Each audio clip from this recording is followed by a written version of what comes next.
Welcome to Fx-Football Explained. In this video we will discuss what mykhaylo Mudryk brings to Chelsea.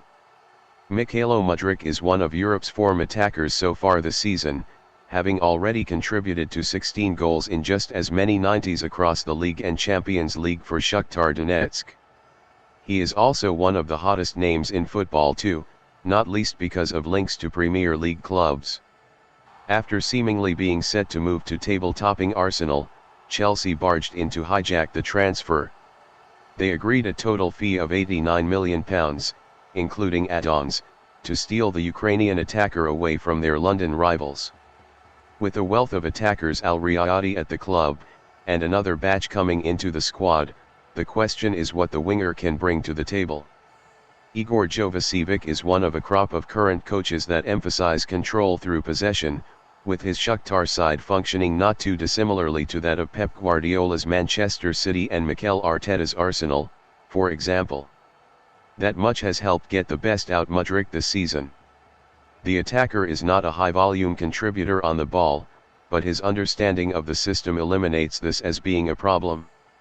In fact, it means he often has the most telling impact on a game despite going prolonged periods without having much involvement.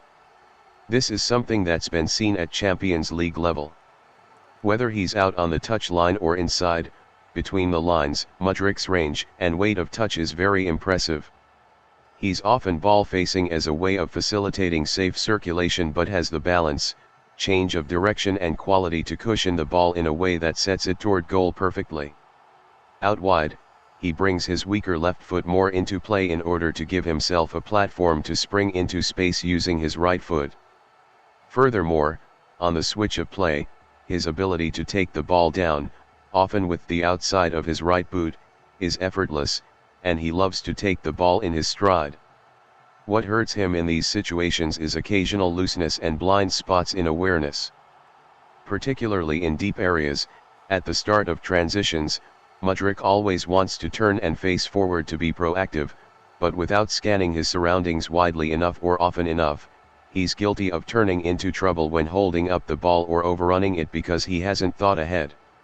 A lack of protection he affords to the ball can hold him back sometimes, though, since he doesn't use his left leg well enough to shield from pressure.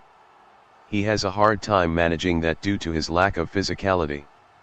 Also, his weight of touch can go amiss in extended dribbles over space, which can unravel a lot of the hard work done to get there. Furthermore, Mudryk doesn't always convert these into dangerous contributions as often as he should. When running at a defender, he has the ability to release the ball very quickly, but he rarely lifts his head. His default move is to cut in and play the short layoff across to the edge of the box, no matter the situation ahead. This is not to say there's a low ceiling on Mudryk's creative potential, though, because his operation speed is exceptional. When he knows what's ahead of him, he's so quick to process information and adjust the ball in order to release it.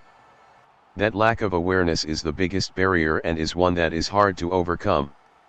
There is, however, a lot more upside to the way he can deliver a ball into the area.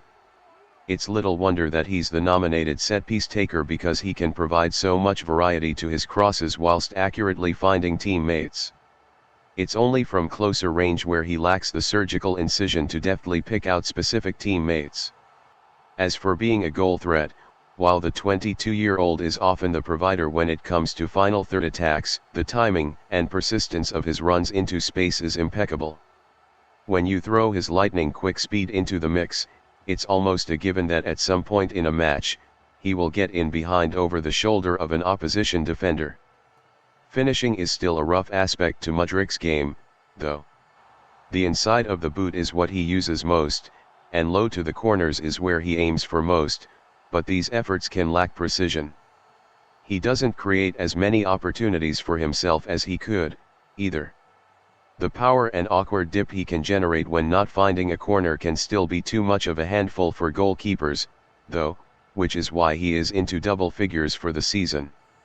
Defending is easily the weakest part of the Ukrainians' game. There isn't a lot of good to say about him in any phase of play as his intensity dips to the bare minimum, barring the occasional sprint to get out or get back goal side. Unsurprisingly, his technical approach is usually one that is easy to bypass because he maintains quite a narrow body shape and has a tendency to overcommit, which makes anticipating give and goes and avoiding needless fouls, and subsequent bookings, difficult. His positioning and awareness within the defensive block is more alarming. He very rarely scans, and that's when he's back in a defensive line close to the central midfielders, which isn't always the case. Playing through the gap between him and the fullback, especially to find an overloading runner, is a viable route into the box. Mudryk's ability to have such a consistent impact on matches, regardless of the level and his team's performance, is a standout quality among many of the technical upsides which back it up. Even as a low-volume attacker, he looks suited to be a key cog in a big possession team, be it as a touchline or inside attacker. What could hurt that transition up the leagues is where Chelsea's level is at as a unit in comparison to Shakhtar, and also the change in standard of opposition. Thank you for watching. Subscribe for more.